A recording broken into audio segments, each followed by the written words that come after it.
Hello po mga ka-eaters! Magandang hapon po sa inyong lahat. Ayan, so ang tagal ko na din, ang tagal, parang ilang taon din, no? So, parang ilang days na din hindi ako nag-vlog simula nung wala na ang Dasbea or Dasby sa PBB. Yung last episode nga nila na yung sila yung na-evict, sila yung natanggal, is hindi ko talaga pinanood. Kasi nga, kung baga, nanghihinayang, nasaktan, umiyak, ganun. Pero, ganun talaga ang buhay. Yung mga past vlog ko nga din, sinabi ko kung para sa'yo talaga. So, yun na nga, at hindi para sa Dasbea yung magiging part ng Big Four. Pero okay lang yun, kasi ang dami ding blessings na dumating sa kanila. Ayan, marami silang guesting, diba? Ang cute nilang dalawa, napaka-sweet ni Bianca, napaka-sweet din ni Pops. Tapos, lalaman din nila na maraming nagmamahal sa kanilang dalawa paglabas nila ng bahay ni Kuya. Diba talagang yung overwhelmed sila. Ayan, oh my God, marami palang nagmamahal sa kanila, marami palang na-inspired sa kanila, sa kwento nilang dalawa, sa buhay nilang dalawa. Ayan, so yun na nga, last day na today ng ng Pinoy Big Brother collab. Malalaman natin mamaya kung sino yung magiging winner, pero sa atin, lalo na mga fans ng Dasbea, ay sila yung big winner natin. Ayan, so pinakita lang naman nila kung ano yung kung sino talaga sila sa loob ng bahay ni Kuya. So dun pa lang panalong-panalo na sila, at yung mga challenge is talagang kinaya nila kahit hindi sila yung last, 'di ba? Yung last na mga challenges nila. Kahit hindi sila yung winner doon, pero ginawa nila yung best nila, talagang nilaban nila. Pero yun na nga, hindi talaga para sa kanila. So, okay lang yun. So, excited tayong lahat, mga yayaters, mga chefies, ayan, sa mga Dasbea fans, kung ano man yung mga future projects nila, is andito lang talaga tayo na susuporta. Yes, parang yung isang araw, buong araw na guesting nila sa GMA, talagang nakatutok, gumising ng maaga, sa unang hirit, tapos clock up ba yun? Clock episodes, and then ano pa ba yun? Kapamilya chat. Yes, andun pa yun sila sa kapamilya chat. Una pa yung kapamilya chat pala. Tapos Pinoy, tawag nito, si kang Tito Boy Abunda, ayan. Tapos ayun pa yun sa DZMM ba yun, ayan. And then sa Showtime, so ang dami talagang updated pa rin tayo sa mga ganap nila. Andito pa rin tayo talaga na sumusuporta, talagang all out support. Yes. So, ay nako, excited talaga ako na makita sila in person pag uwi ko ng Pilipinas. Pero ang tawag nito, kayo Dustin at saka Bianca, is binigyan nyo ako ng kasiyahan. Yes. Ang tawag nito, yung nararamdaman ko sa inyo, yung andun pa kayo sa PBB, sa loob ng bahay ni Kuya, is talagang roller coaster ng mga emotions. Pero nagpapasalamat ako kasi na-experience ko yun. Akala ko hindi ko ma-experience yung mga ganong emotions. Yes, pero dahil sa inyo, andun yung selos, yung naiinggit ka, lahat na talaga, andun yung hindi ka pwedeng mag-workout kung wala kang partner. Char.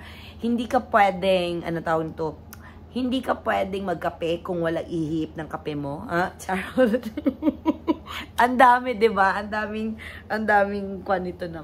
Mapapasa na all ka na lang sa kaswitan ng dalawa. Yes. So, ayun na nga, sa mga interviews na sinabi, is andun, talagang bawat isa ay talagang dinedefend nila yung bawat duo. Ayan, bawat duo ba? Bawat isa. Si Dustin man, dinedefend niya si Bianca, pati din si Bianca, dinedefend din niya lalo si Dustin. So, talagang makikita mo yung nila, yung pagmamahal sa isa't isa. hindi man nila aminin na sila or ano ba, pero wala na tayong kwan doon. Basta tayo is masaya tayo kung ano yung pinapakita nila ngayon, na okay yung career nila, na talagang maraming nagmamahal sa kanila. Akalain mo yun, yung mga ang dami nilang billboard, yes, mapa Pilipinas man, mapa abroad man, diba? New York, New York. Pero talagang, di ba, excited pa talaga ako sa mga future projects, like movies, ayun, mga endorsement, yun talaga, tapos may mga MTV pa, ay, mga MTV ba yung tawag doon?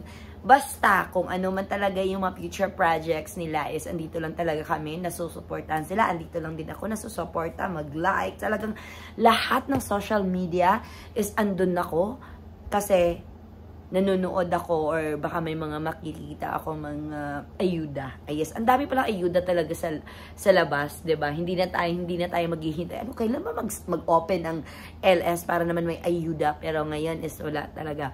Ang daming soko. Pero sana naman mga fans ng Desbea is bigyan din natin sila ng privacy. If ever man nasa sa mga private sila, restaurant, mga ganun, wag na lang siguro natin sila talaga as in yung habang kumakain sila or mga ganun na lapitan or something ganun. Siguro pag lumabas nila galing kumain or pauwi na, so doon mag-aabang lang kayo sa labas, tapos picture, tapos say hi. Pero yung habang kumakain or yung mga ganun, dapat din respetohin din natin yung privacy nilang dalawa. Okay? Alam naman din natin na si Dustin at Bianca is mababait naman. Binibigyan naman nila ng pagkakataon yung mga fans nila na makapag-picture, makapag-say hi, ganon. So, dapat may boundaries pa rin. Tapos, wag po natin gawa ng mga issue-issue yung dalawa. At if ever man ma-pair sila sa ibang mga artists, is wag na po tayo magtampo. Ayan, suportahan lang talaga natin yung dalawa kung sino man yung magiging kung sino man yung magiging kanila katrabaho. Ayan, so wag po tayong magtampo, okay? Para din ikakabuti ng yung sarili niyo, yung mental health niyo yun. So wag po nating masyadong wag masyadong atake, 'di ba? Para naman din sa inyo. Basta andito lang tayo, nasusuporta sa kanila at mamahalin natin silang dalawa. Ayan. So, thank you so much, guys. And then, parang ito na talaga siguro yung last muna na vlog ko tungkol sa Desbea. Pero, andito lang din talaga ako na susuporta sa kanila. Maraming nagmamahal sa kanila. Maraming nagmamahal. Ayan. So, thank you so much, Dustin and Bianca. Magmahal-mahalan lang kayo. Ayan. Tapos, ingat and good health. Magpahinga din. Huwag masyadong atake. Lalo na yung mga bashers. Okay? Kasi, mas maraming nagmamahal sa inyo. Yung family nyo, friends. Ayan. So, sa mga taong naniniwala sa inyo. So, yun lang mga kayaters. Thank you so much for watching. This is your Yaya San Antonio, the Queen of the Yaya. So, parang dito na talaga siguro nagtatapos yung pag-vlog ko sa Desbea. Kasi, susupport na tayo sa mga social media nila. Or sa mga any post ng mga, mga sa GMA or sa ABS, kahit ano pa yan, mag-guesting sila. Andun lang kami na mag-engage or mag-comments. Ayan, support. Basta dito lang kami, support. Bye! Parang ang ganda ko dito. Charot. Bye-bye!